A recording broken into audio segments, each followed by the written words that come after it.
ألا بذكر الله تطمئن القلوب. أعوذ بالله من الشيطان الرجيم. بسم الله الرحمن الرحيم.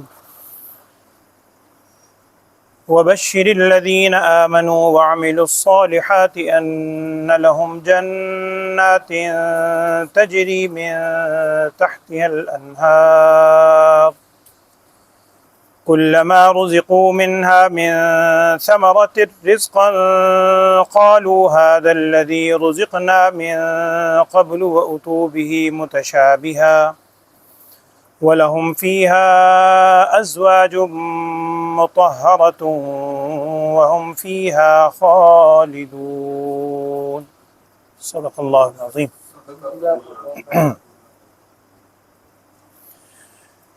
وَبَشِّرِ الَّذِينَ آمَنُوا وَعَمِلُوا الصَّالِحَاتِ، اور خوشخبری دے دیجئے ان لوگوں کو جو ایمان لائے اور نیک اعمال اختیار کیے.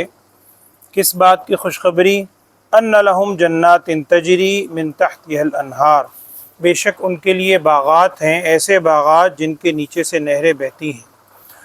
کلما رزقوا منہا من ثمرۃ رزقا، جب کبھی انہیں رزق دیا جائے گا اس جنت میں پھلوں میں سے کوئی رزق، قالوا، تو وہ یوں کہیں گے، ھذا الذی رزقنا من قبل، یہ تو وہی رزق ہے جو ہمیں دیا گیا تھا کچھ دیر پہلے، اس سے پہلے دیا گیا تھا. وَأُتُوا بِهِ مُتَشَابِهًا، اللہ تعالیٰ فرما رہے ہیں اور ان کو رزق دیا جائے گا متشابہا، ملتا جلتا، شکلوں میں یا کس چیز میں، ذائقے میں، ابھی میں آگے عرض کرتا ہوں. وَلَهُمْ فِيهَا أَزْوَاجٌ مُطَهَّرَةٌ، اور ان کے لیے ان جنتوں میں بیویاں ہیں مطہرۃ، پاکیزہ. وَهُمْ فِيهَا خَالِدُونَ، اور بہت بڑی بشارت یہ ہے کہ وہ اس جنت میں ہمیشہ ہمیشہ رہیں. قرآن پاک کا ایک اسلوب ہے کہ جہاں قرآن نے اللہ جل شانہ کے جو نافرمان ہیں ان کا ذکر کیا، وہیں اللہ تعالیٰ نے اپنے فرما برداروں کا ذکر بھی اس سے متصل ہی کیا ہے. ہر جگہ یہ تقریباً دونوں آیات ساتھ ساتھ چلتی. پھر دوسری چیز یہ ذہن میں رکھیں کہ اللہ تعالیٰ نے انسان کی فطرت میں یہ بات رکھی ہے، فطری طور پر یہ تقاضا انسان کی فطرت میں اللہ نے ہی رکھی، اور اسی بات کے اعتبار سے انسان کا امتحان ہے، اور یہ دنیا دارالامتحان کہلاتی ہے. وہ بات کیا رکھی ہے کہ انسان کی طبیعت کسی مشقت والے کام پر، اور خصوصاً ایسے کام پر جس کا نتیجہ فوری اس کے سامنے نہ آ رہا ہو، کیونکہ انسان جلد باز ہے، وہ بھی قرآن نے کہا خلق الانسان عجولا، بڑا جلد باز پیدا کیا. جس کا نتیجہ اور رزلٹ فوری سامنے نہ آ رہا اور اس میں کچھ مشقت ہو، انسان کا نفس ایسے کام کرنے سے ذرا ہچکچاتا ہے، اس کی طرف آمادہ جلدی سے نہیں ہوتا. اب قرآن میں ایک صورت تو یہ ہوتی ہے کہ بڑے واضح دلائل ذکر کیے جاتے ہیں کہ دیکھو یہ اللہ جل شانہ کہ اگر تم فرما برداری کرو گے، اللہ تعالیٰ کون ہے جس نے یہ پیدا کیا، یہ پیدا کیا، خالق ہے، مالک ہے، رازق ہے، سب کچھ ہے، اس کی اگر تم فرما برداری کرو گے یہ انعامات ملیں گے. اور سابقہ امتوں کے واقعات سنو، نافرمانی کرنے والوں پر یہ ہوں گے. یہ دلائل واقعات جگہ جگہ بیان کیے ہیں. کچھ فطرت سلیمہ تو وہ ہوتی ہیں کہ جو اسی چیز کو دیکھ کے سمجھ جاتی ہیں، لیکن جیسے میں نے عرض کیا انسان کی عام فطرت یہ ہے کہ وہ ان چیزوں کی طرف جلدی سے آمادہ نہیں ہوتا. اس کو آمادہ کرنے کے لیے پھر دو چیزیں عام طور پہ استعمال کی جاتی ہیں. ہم اصطلاحی طور پر اس کو کہتے ہیں کہ ترغیب اور ترہیب. ترہیب کا مطلب ہے ڈرانا، اور ترغیب کا مطلب ہے شوق دلانا. اب اگر اس رکوع میں آپ غور کریں تو سب سے پہلے یا ایھا الناس اعبدوا ربکم الذی خلقکم اور والذین من قبلکم، دو آیات میں وہ اللہ تعالیٰ کی قدرت کے اور اللہ تعالیٰ کی وحدانیت کے دلائل تھے کہ اللہ کی عبادت کرو جس نے پیدا بھی کیا تمہیں بھی، تم سے پہلے لوگوں کو بھی، زمین کو اور آسمان کو اور پانی، ساری تفصیل بیان ہوئی تھی.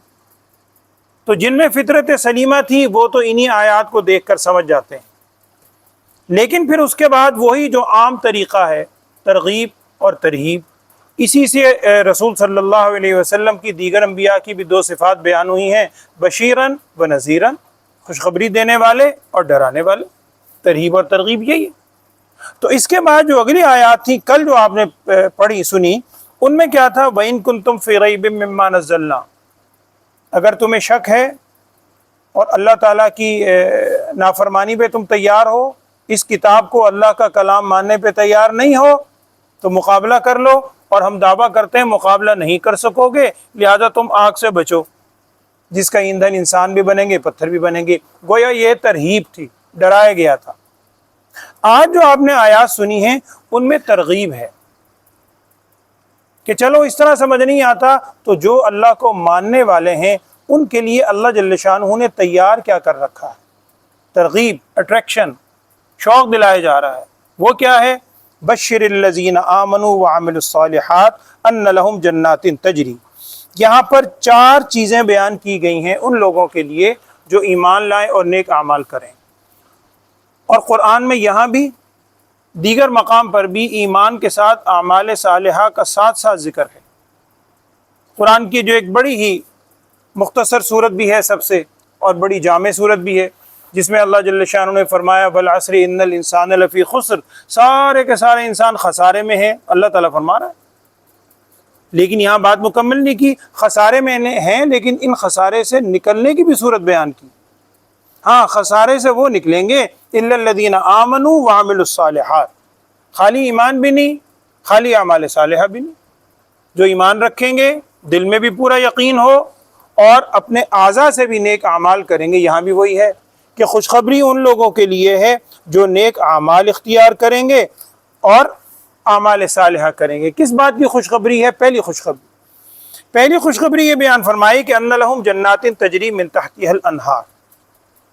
قرآن میں دیگر بہت سے مقامات پر بھی جنت کی جو منظر کشی کی گئی ہے، جو جنت کی کیفیت بیان کی گئی ہے، اس میں عام طور پر یہی ذکر ہے کہ باغات ہیں، اور آپ غور کریں تقریباً ہر جگہ باغات کے ساتھ یہ صفت بیان کی گئی ہے، تجری من تحتها الانہار۔ ایسے جنات ہیں جن کے نیچے سے نہریں بہتی ہیں۔ ایک تو چونکہ میں عرض کر رہا ہوں، کئی دفعہ آپ کے سامنے بات آئی کہ اس کے اولین مخاطب اہل عرب ہیں، اگرچہ ساری انسانیت مخاطب ہے قرآن کی، اولین مخاطب اہل عرب ہیں۔ عرب کے صحرا کے اندر ان نہروں کا تصور بھی نہیں تھا، پانی کی انتہائی قلت، صحرائی علاقہ ہے، ریگستانی علاقہ ہے، تو وہاں ان کے سامنے یہ بات بیان کی گئی۔ اور دوسرا قرآن میں اور مقام پر بھی ہے، اسی سورہ بقرہ کے اندر ہی 3 پارے میں آپ آخر میں سنیں گے، جہاں اللہ جل شانہ نے مثال بیان فرمائی ہے، مثال ان لوگوں کی جو اللہ کے راستے میں خرچ کرتے ہیں۔ وہ طویل آیت ہے، کئی آیت ہیں، اس میں الفاظ ہیں کمثل جنت بربوۃ، ان کی مثال ایسے باغ کی طرح ہے، بربوۃ جو بڑی بلندی کی جگہ پر ہو۔ تو باغ کے اندر یہ صفت ہونا کہ باغ خود بلندی پر ہو اور نہر اس کے نیچے سے بہتی ہو، یہ ایک بڑی دلکشا کیفیت ہے جس کو بیان کیا جاتا ہے۔ قرآن میں ہر جگہ وہی ہے کہ بہتی ہوں گی اس کے نیچے سے نہریں۔ وہ نہریں کتنی قسم کی ہوں گی؟ میں نے آپ سے عرض کیا تھا کہ القرآن یفسر بعضہ بعضا، قرآن کی سب سے پہلے تفسیر وہ ہے جو قرآن خود بیان کرتا ہے۔ آگے 26ویں پارے میں ہے سورہ محمد صلی اللہ علیہ وسلم، اس سورت کے اندر ان نہروں کی تفصیل بیان کی گئی۔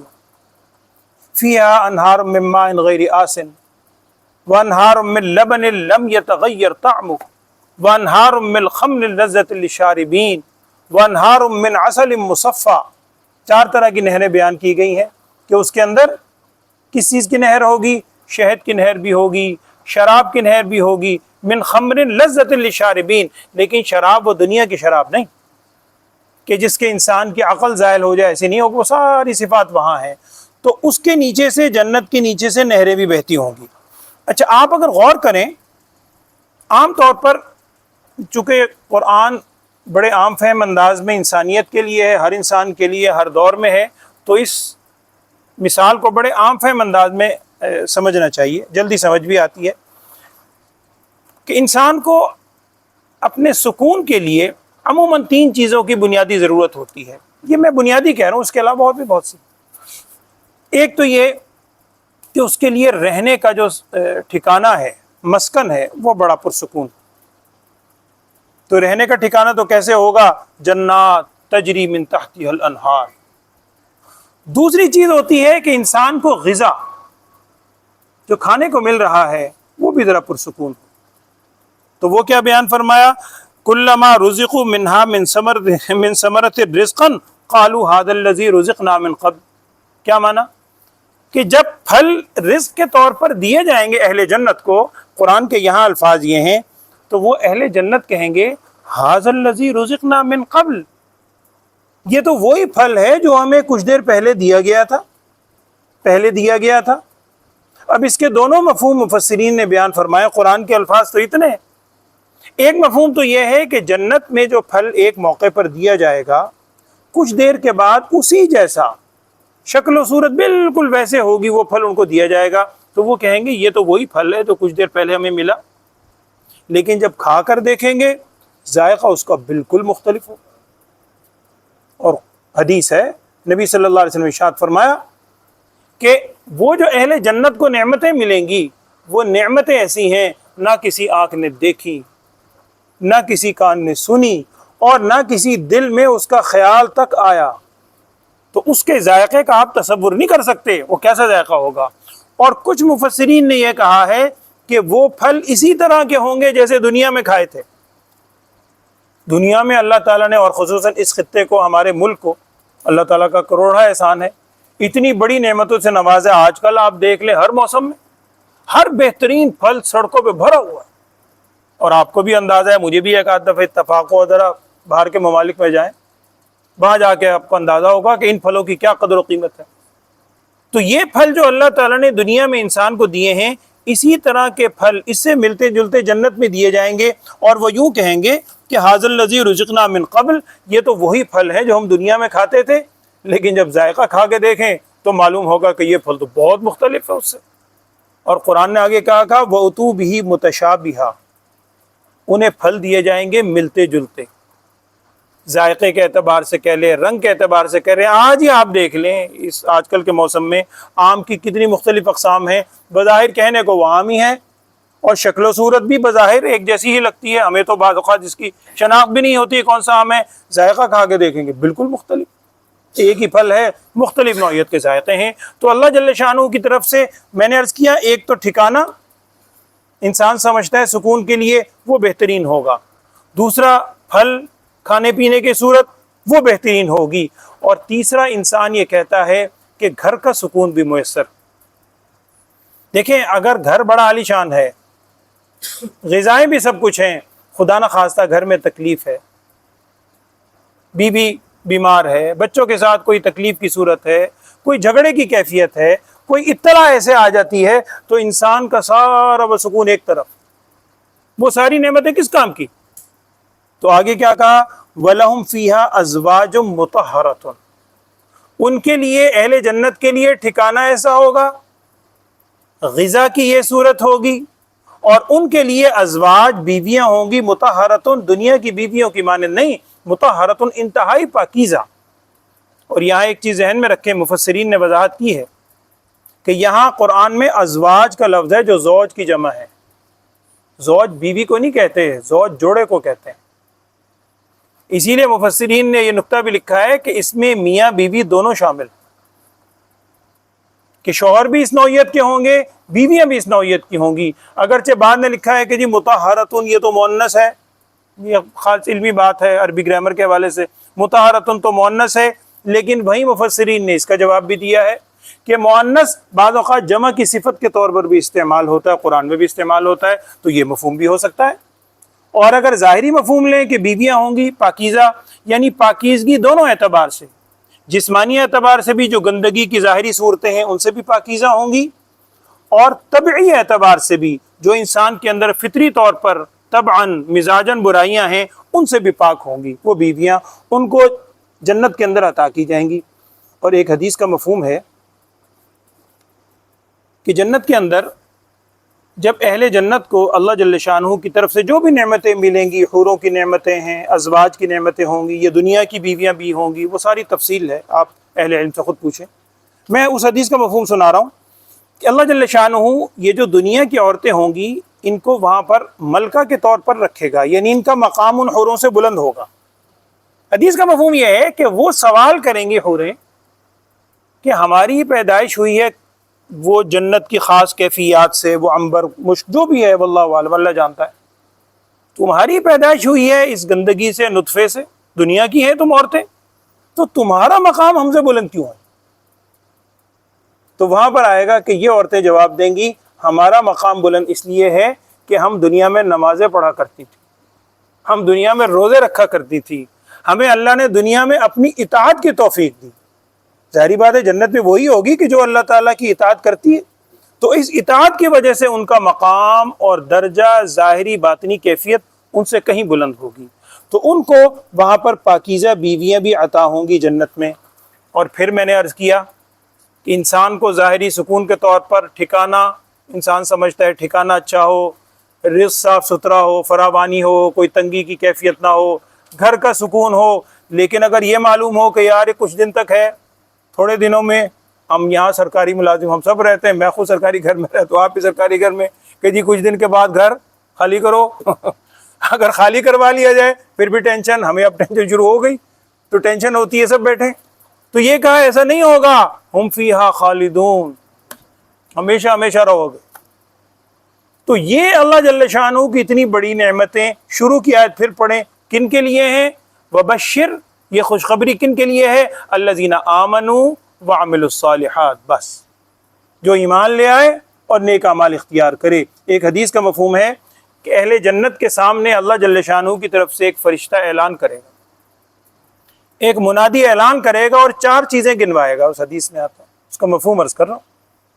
وہ منادی اعلان کرے گا اہل جنت کے سامنے کہ جنتیوں اب تم یہاں ہمیشہ تندرست رہو گے، کبھی بیماری نہیں، اس سے بڑی نعمت۔ دوسرا اعلان یہ کرے گا وہ منادی، تم ہمیشہ جوان رہو گے، کبھی بڑھاپا نہیں۔ تیسرا اعلان یہ کرے گا اب تم ہمیشہ ہمیشہ جنت میں رہو گے، کبھی یہاں سے نکالے نہیں جاؤ گے۔ چوتھا اعلان وہ منادی اللہ تعالیٰ کی طرف سے یہ کرے گا تم پر اللہ کی نعمتیں ہمیشہ برستی رہیں گی، کبھی تنگی کا، نعمتوں کے ختم ہونے کا خوف ختم۔ تو یہ مقام جن کو نصیب ہو جائے تو واقعتاً دنیا کی نعمتیں اس کے آگے کیا حیثیت رکھتی ہیں۔ تو میں نے عرض کیا ترغیب اور ترہیب یہ دونوں انداز ہیں قرآن کے، ہر جگہ جگہ ساتھ ساتھ چلتے ہیں۔ نافرمانوں کے لیے یہ سزائیں ہیں، لیکن فرما برداروں کے لیے یہ خوشخبریاں بھی ہیں۔ اللہ تعالی ہمیں بھی یہ نیک اعمال اختیار کرنے کی توفیق عطا فرمائے۔ اور یہ حقیقت ہے، یہ حدیث ہے، پہلے بھی میں نے عرض کی، آپ صلی اللہ علیہ وسلم نے ارشاد فرمایا تھا کہ کوئی شخص اپنے عمل کی وجہ سے جنت میں نہیں جائے گا۔ یہ جو بعض اوقات اللہ تعالیٰ، ہم اللہ ہی کی توفیق سے ہم جو یہاں بیٹھے ہیں یا مسجد میں حاضری کی توفیق، میرا آپ کو کوئی کمال نہیں، اللہ ہی میں توفیق دیتا ہے۔ اگر 4 دن ہمیں یہاں 4 سجدے کرنے کی توفیق ہو گئی تو اب یہ شیطان جو بدبخت لگا ہوا ہے، اب یہ انسان کے اندر بڑائی پیدا کرنا شروع کر دیتا ہے۔ پہلے بڑائی آتی ہے، پھر دوسرے کی حقارت آتی ہے کہ فلاں ایسا، وہ ایسا، وہ ایسا۔ تو یاد رکھیں اس میں انسان کا اپنا کوئی کمال نہیں ہے۔ آپ صلی اللہ علیہ وسلم نے فرمایا انسان اپنے عمل کی وجہ سے جنت میں نہیں جائے گا، جو بھی جنت میں جائے گا وہ اللہ تعالیٰ کی رحمت کی وجہ سے جائے گا۔ تو اللہ تعالیٰ ہم پر خاص رحم والا، کرم والا معاملہ فرمائے، ہمیں نیک عمل کی توفیق عطا فرمائے، اللہم آمین۔ الحمدللہ رب العالمین، اللہم صلی علی سیدنا و مولانا محمد وعلی آل سیدنا و مولانا محمد وبارک وسلم وصلی علیہ۔ یا اللہ ہمارے گناہوں کو معاف فرما، ہمارے لغزشات سے درگزر فرما۔ قرآن کی جو تعلیمات ہم روز پڑھتے سنتے ہیں، ہم سب کو ان پر عمل کرنے کی توفیق عطا فرما۔ ہر قسم کی بیماریوں سے، تکالیف سے، آزمائش سے ہم سب کو اور پوری امت مسلمہ کو محفوظ فرما۔ ہم سب کو یا اللہ کفر کے خلاف متحد ہونے کی توفیق عطا فرما۔ نبی اقدس صلی اللہ علیہ وسلم نے جو خیر آپ سے مانگی ہے، ہم سب کو وہ تمام خیر عطا فرما۔ جن شرور سے رسول صلی اللہ علیہ وسلم نے پناہ مانگی ہے، ان تمام شر کی باتوں سے ہم سب کو اور پوری امت کو محفوظ فرما۔ وصلی اللہ تعالی علی خیر خلقہ سیدنا و مولانا محمد وعلی آلہ واصحابہ اجمعین، آمین برحمتک یا